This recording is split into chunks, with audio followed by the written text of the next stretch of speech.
Welcome back to episode 2 of Beto's Brothers. Thank you so much for your support on the first episode.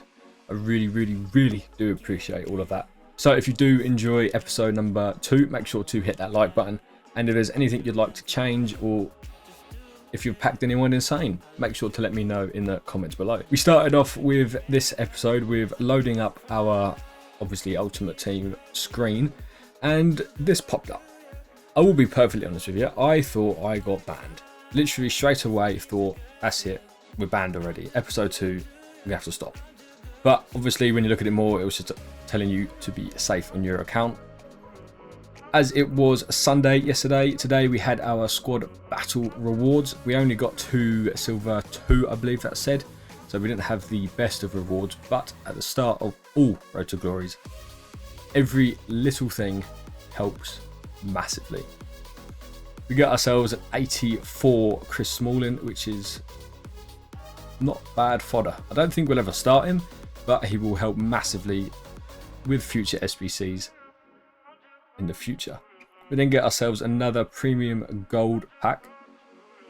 What I've noticed is if you see it not in the little side of it of the animation, if it's a like silver grey light, that means you get a non-board.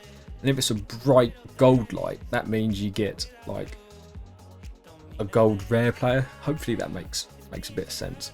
But in there we also got 1,000 coins, which is huge help. Again, see like there, that was like a gold rare sort of looking style one. So in here we get a Grimaldo, which is a board.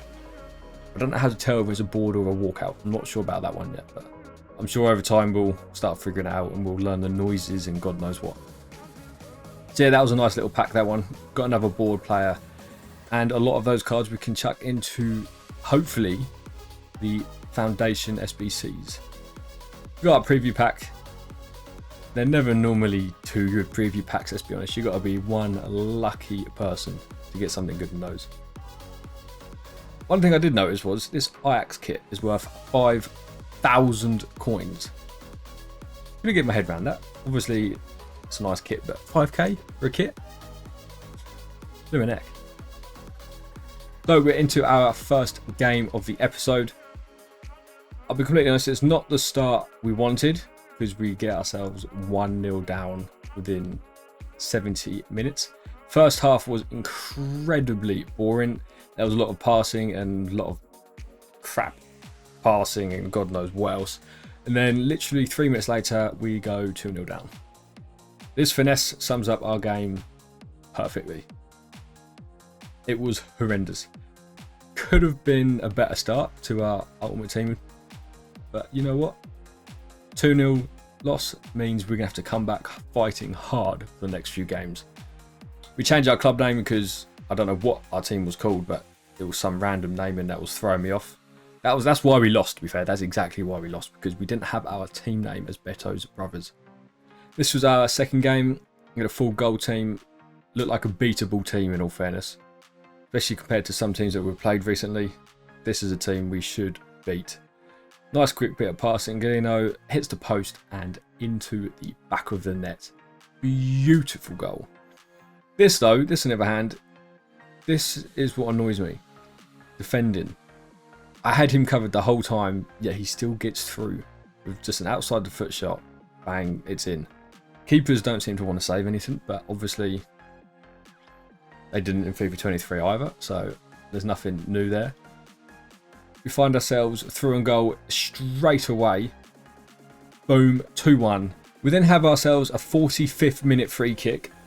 I tried something different. If you look at the power here that I get behind him, if this didn't hit the player's head, I'm pretty certain that was going in top corner. I'm not going to lie. That had a lot of power behind it. Beto finds himself in the middle and boom, 3-1. Game, set and done. So that was our first ever win on this account. So we started off with a loss. We then get ourselves a win. A 3-1 win as well. It's quite a comfortable win. Obviously, we've now completed our Rafael Brito. We evoluted him on stage 1.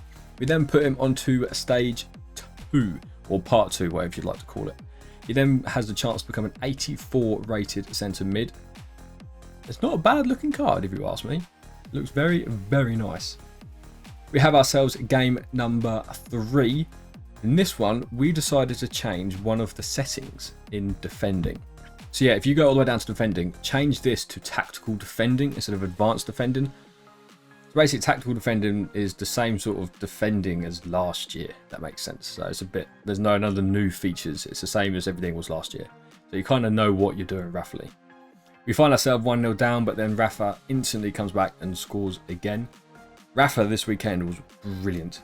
Rafa and Beto, as you've seen, key players for us.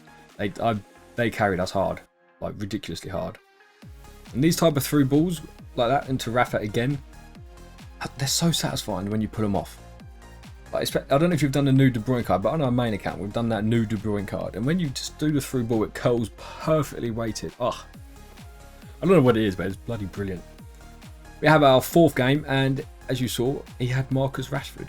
I'll be honest, I was worried this game because he started off really well, and as you can see there, Rashford is very overpowered, and that was very annoying because we had him covered there. But Galeno, he finds himself through and goal, boom, bottom corner, 2-1. Great finish, great run. One thing I've figured out here is if you hold the ball, they then sign to bring out their defenders if it's not an experienced player. So you can then find yourself pushing like through the gaps. It makes it a bit easier to attack. As you can see here, he doesn't really use his centre back. He just kind of left it on his right back or whatever it was. It was a bit of a weird defending one. Then Beto finds himself basically an open net to shoot in. I'm pretty certain the same thing happens here. I could be completely wrong. Oh, that was it. Yeah, I'd done a stupid cutback. Could have just absolutely wellied it with his left foot, but we find ourselves winning 5-1. So that's not a bad result there either. We then managed to get promoted. So we start off with a loss, and then we go and get promoted, win 3 in a row. Perfect comeback. We then had a few SBCs and objectives completed. I'm not really sure. I think we're level 8 overall of our objectives. Then we have a few packs. Next episode, we will have the level 10 pack, which will be hugely helpful. Then we have a 2 gold rare player pack.